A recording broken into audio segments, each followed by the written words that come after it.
आपको सीधे लिए चलते हैं। राहुल गांधी इस वक्त अपनी बात सामने रख रहे हैं।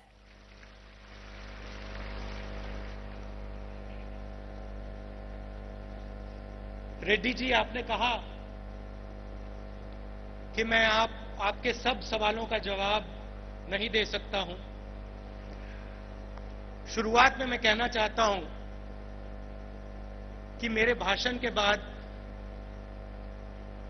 मेरे इमोशन को सुनने के बाद आपको आपके सब सवालों के जवाब मिल जाएंगे।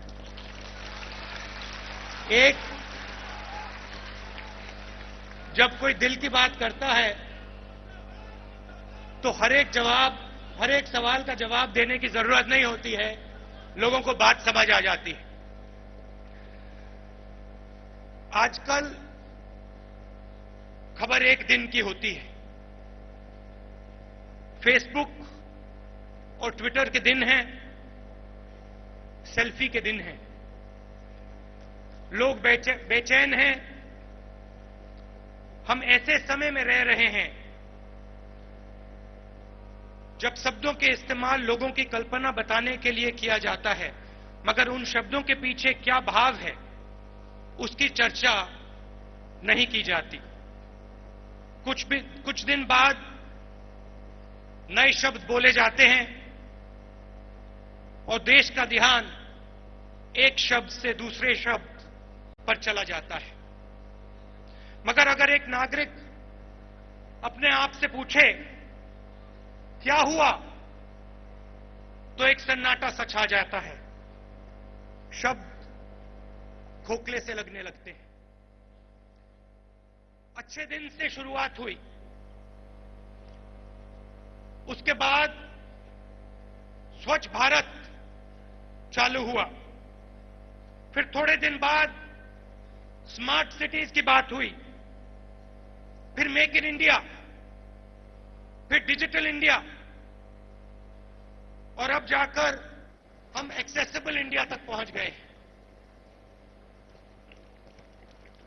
भगवान जाने इसके बाद नया शब्द, कौन सा नया शब्द जादू से उभरेगा।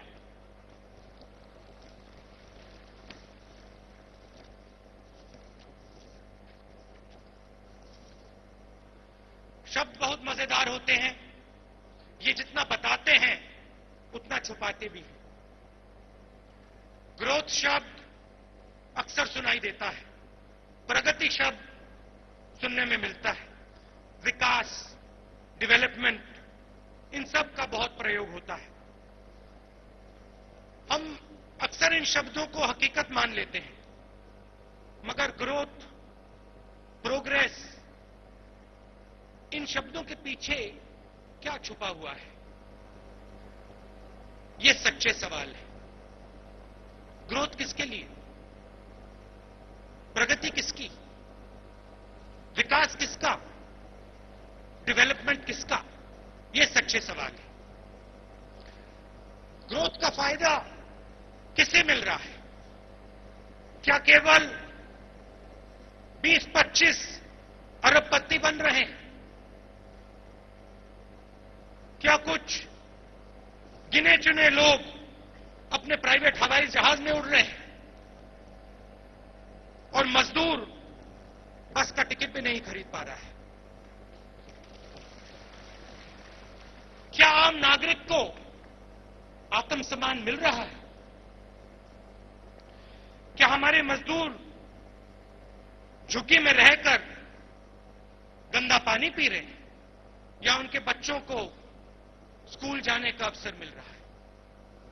घर के पास स्कूल है, या फिर घर के पास गंदी नाली और कचरा है?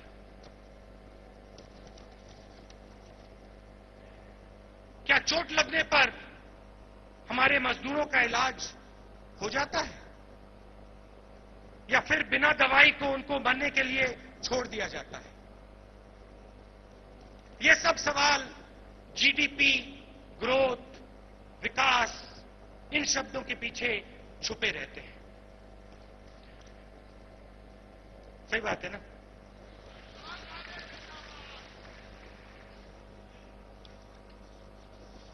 प्रधानमंत्री जी ने हमें बहुत नए शब्द दिए हैं। मैं उन सब पर चर्चा नहीं करना चाहता हूं। सुरक्षा के उपाय, 8 घंटा काम और ओवरटाइम काम के लिए पेमेंट को हटाने से मजदूर की प्रोडक्टिविटी नहीं बढ़ने वाली है। मजदूरों को कॉन्ट्रैक्ट पर डालकर उनसे आप ज्यादा काम नहीं निकाल सकते। मोदी जी, मुझे नहीं पता आपको इन मुद्दों पर कौन सलाह दे रहा है, मगर आपको थोड़ा समय उन लोगों के साथ भी बैठना चाहिए जो मजदूरों को समझते हैं, क्योंकि जो आपको आज सलाह दे रहे हैं वो आपको गलत सलाह दे रहे हैं। जब भी मेरी मजदूरों से बात होती है तो वो मुझे अपने डर के बारे में बताते हैं। वो एक एक दिन के हिसाब से जीते हैं। नौकरी खो जाने के डर का डर उनके ऊपर तलवार की तरह लटकता रहता है। उन्हें यह तक नहीं पता कि कल फैक्ट्री का गेट उनके लिए खुला होगा या बंद। उनकी जिंदगी का एक ही लक्ष्य रहता है और वो है फैक्ट्री के गेट के अंदर घुसना।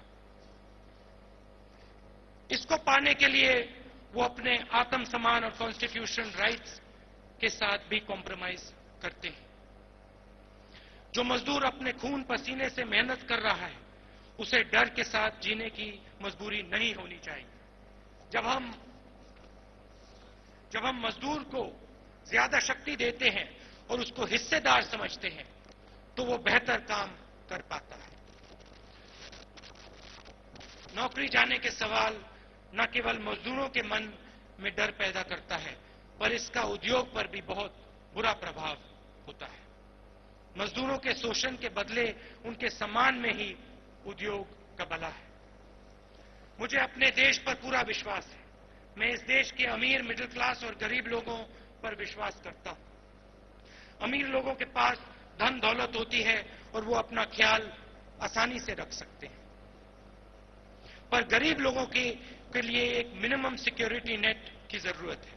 इस सिक्योरिटी नेट के बिना मजदूर गरीबी से बाहर नहीं निकल सकते।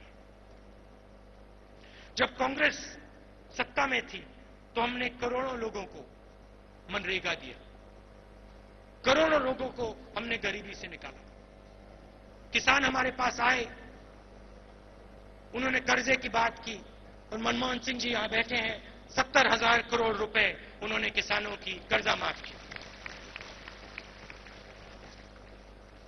हमने इस देश के गरीब को भोजन का अधिकार दिया और जहां भी हमें लगा कि गरीबों को सपोर्ट सिस्टम की जरूरत है वहां कांग्रेस पार्टी दिखाई दी, मनमोहन सिंह जी दिखाई दिए, सोनिया जी दिखाई दी। लैंड एक्विजिशन बिल हम लाए और जब हमने उस बिल को पास किया था तो बीजेपी के लोगों ने पार्लियामेंट हाउस में ऐसे तालियां बजाई थी। उनकी सरकार आई, कुछ ही दिन बाद उन्होंने इस बिल को खत्म करने की कोशिश की। मोदी जी ने 3 बार ऑर्डिनेंस के माध्यम से इस बिल को खत्म करने की, मारने की कोशिश की। हम लोकसभा में 45 एमपीज हैं, आप जानते हो उनकी 280 से ज्यादा लोग हैं। हम खड़े हो गए और मोदी जी को हमने रोक दिया। किसान की लड़ाई हम लड़ गए। मोदी जी को गलत काम करने से हमने रोक दिया और फिर मन की बात में उन्होंने कहा कि भाई मैं तो ये करना ही नहीं चाहता था। याद है आपको? मैं इस मंच से आपको यह आश्वासन देना चाहता हूं, जैसे हमने किसान की लड़ाई लड़ी थी, जैसे हमने लैंड एक्विजिशन की लड़ाई लड़ी थी, जैसे हम किसान के हक के लिए लड़े थे, वैसे हम इंटक के साथ आपके हक के लिए, मजदूरों के हक के लिए लड़ेंगे।